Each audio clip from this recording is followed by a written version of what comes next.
generational change in American politics. These are all candidates from the year 2006, not this year. They were all successful Democratic candidates. Each of them defeated an incumbent Republican. In the case of Senator Webb, the angry-looking Nicholson type on the left from Virginia, and Senator Tester on the right, they actually defeated three-term Republican incumbent senators, which is almost unheard of. And they did it in the states of Virginia and Montana, which were not considered blue states.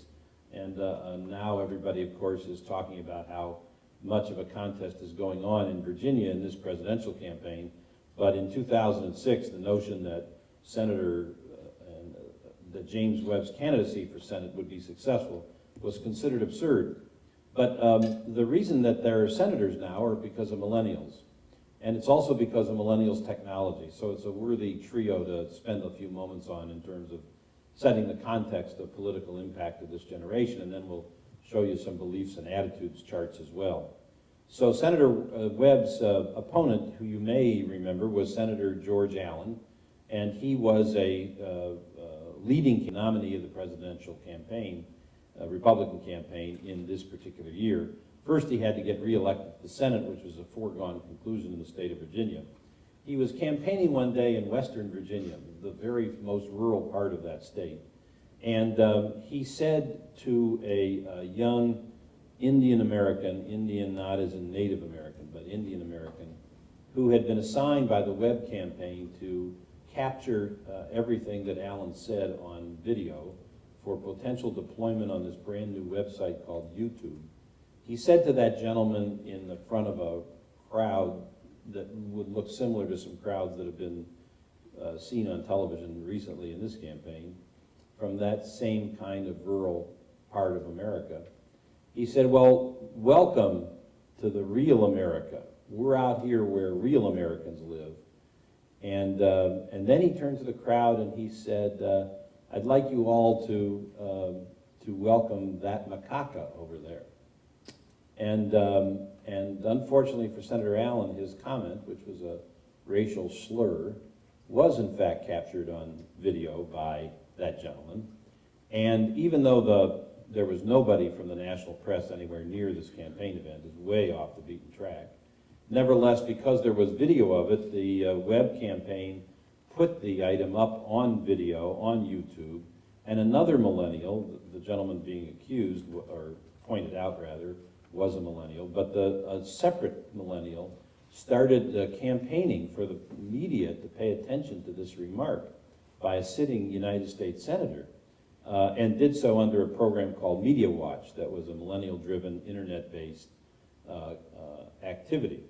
And of course, eventually the Washington Post and others picked up on it. Senator Allen went on to say some other stupid things, and on election day, the college towns of Virginia turned out in record numbers, and by the barest of margins, they provided Senator Webb with his victory. The other millennial victor on that same very late night in 2006 was Senator Tester from Montana. He was a more prominent politician. He was the majority leader in the legislature for the Democrats. His opponent, Conrad Burns, also fell victim to the YouTube phenomenon, with pictures of him falling asleep at hearings, taking time out from his campaign to call, quote, his little Guatemalan house painter on the phone, and other things that he said that made Conrad Burns look really dumb. And again, in Montana, there's same-day voter registration and voting, so you can, if you decide to vote and register, you can do so all the same day. And again, the college towns of Montana were unbelievably active based upon having watched these YouTube videos. In fact, in Montana, more people watched the YouTube videos than the campaign commercials in terms of voter impressions. So here was a phenomenon built around social networks, only invented in 2005. By 2006, the people paying attention to that particular technology were able to elect not only these two gentlemen to the United States Senate, but those two elections made the United States Senate Democratic. So we're often asked, is this ever going to have any impact? And I said, well, it kind of like already has. But you ain't seen nothing yet. The one in the center is perhaps the most important, however, just in terms of millennial influence. Because Senator Claire McCaskill is the senator from Missouri. She did beat an incumbent. And she did so by changing the nature of the debate. Whereas Senator Webb and Senator Tester were in the middle of very hostile, sort of ideologically rigid opponents who wanted to talk social issues, wanted to campaign in a divisive way. Both of them were able to use the war and some economic activity to turn that agenda around. Senator McCaskill did it with much greater plan. So her opponent announced on public television that the campaign in Missouri was about God, gays, and guns, and that the senator, then not a senator, but that Claire McCaskill was on the wrong side of all three of those issues. And Senator McCaskill's campaign put on the ballot in Missouri, the bellwether state of American politics, voted for the winning presidential candidate for all but one time in the last 100 years. They put on the ballot two propositions, one to raise the minimum wage, the other to permit scientific research on embryonic stem cells within federal ethical guidelines.